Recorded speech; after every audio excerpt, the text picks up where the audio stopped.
जय श्री कृष्णा भक्तों, राधे राधे। आपका स्वागत है हमारे चैनल भक्ति कथा संग्रह में। आज हम आपके सामने प्रस्तुत करने जा रहे हैं पुत्रदा एकादशी व्रत कथा। पौष मास के शुक्ल पक्ष की इस एकादशी का व्रत निसंतान को भी सुंदर पुत्र प्रदान करने में समर्थ है। संतान प्राप्ति और उनकी रक्षा एवं प्रगति के लिए प्रत्येक नर नारी को यह व्रत करना चाहिए। इस दिन सुदर्शन चक्रधारी भगवान विष्णु की पूजा की जाती है। भगवान श्री कृष्ण द्वारा अब तक कहे गए वृतांत को सुनने के बाद धर्मराज युधिष्ठिर ने आगे पूछा, हे गोविंद, अब कृपा करके बतलाइए कि पौष शुक्ल एकादशी का क्या नाम है, इसके व्रत की विधि क्या है और कौन कौन से देवता की पूजा की जाती है। भगवान श्री कृष्ण ने उत्तर दिया, हे राजन, इस एकादशी का नाम पुत्रदा एकादशी है। इसमें नारायण भगवान की पूजा की जाती है। इस चर और अचर संसार में पुत्रदा एकादशी के व्रत के समान कोई और दूसरा व्रत नहीं है। इसके पुण्य से मनुष्य तपस्वी, विद्वान और लक्ष्मीवान होता है। इसकी मैं एक कथा सुनाता हूँ, तुम ध्यानपूर्वक सुनो। भद्रावती नगरी में सुकेतु नाम का एक राजा रहता था। उसके कोई पुत्र नहीं था। उसकी स्त्री का नाम शैव्या था। वह संतानहीन होने के कारण सदैव चिंतित रहती थी। पुत्रहीन राजा ने पितर रो रो कर पिंड लेते थे और सोचा करते थे कि इसके बाद हमको कौन पिंड देगा। राजा पुत्र न होने के कारण हर समय दुखी रहता था। उसे बंधु बांधव, धन, हाथी, घोड़े, राज्य तथा वैभव आदि सभी अर्थहीन प्रतीत होते थे। राजा सदैव यही विचार करता रहता था कि मेरे मरने के बाद मुझको कौन पिंडदान देगा। बिना पुत्र के पितरों और देवताओं का ऋण कैसे चुकेगा। जिस घर में मैं पुत्र ना हो उसमें सदैव अंधेरा रहता है। इसलिए मुझे पुत्र की उत्पत्ति के लिए प्रयत्न करना चाहिए। जिस मनुष्य ने पुत्र का मुख देखा है वह धन्य है। उसको इस लोक में यश और परलोक में शांति मिलती है, अर्थात उसके दोनों लोक सुधर जाते हैं। पूर्व जन्म के कर्म से ही इस जन्म में पुत्र, धन आदि प्राप्त होते हैं।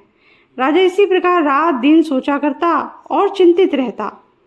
राजा ने अपने शरीर को त्याग देने का विचार भी किया, परंतु आत्मघात को महान पाप समझकर उसने ऐसा नहीं किया। एक दिन राजा अपने घोड़े पर चढ़कर वन को चल दिया और पक्षियों व वृक्षों को देखने लगा। उसने देखा कि वन में मृग, व्याघ्र, सूअर, सिंह, बंदर आदि अपने बच्चों के साथ भ्रमण कर रहे हैं। हाथी अपने बच्चों और हथिनियों के साथ घूम रहे हैं। वन में कहीं गीदड़ अपने कर्कश स्वर में बोल रहे हैं, कहीं उल्लू चीख रहे हैं।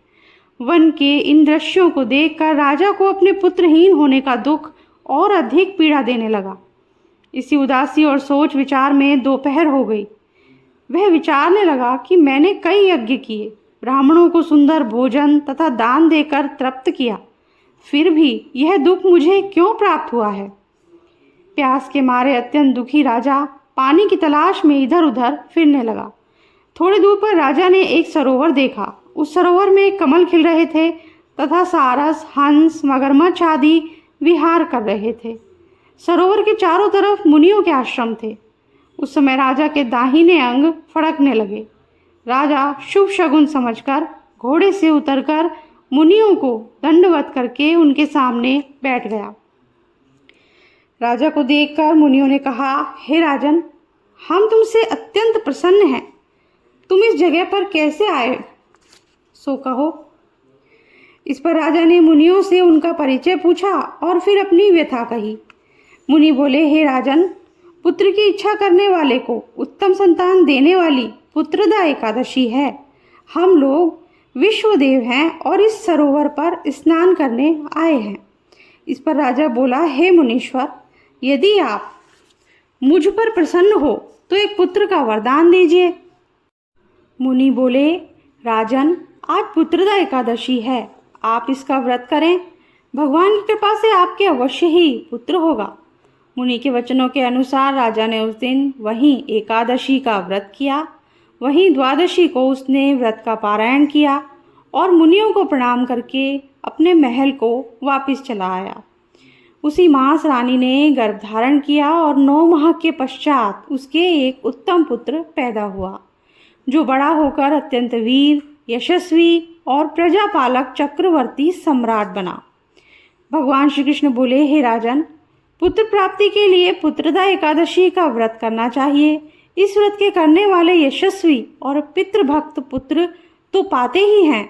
इसके महात्म्य का श्रवण करने मात्र से ही मनुष्य सुंदर संतान और मोक्ष को प्राप्त करता है।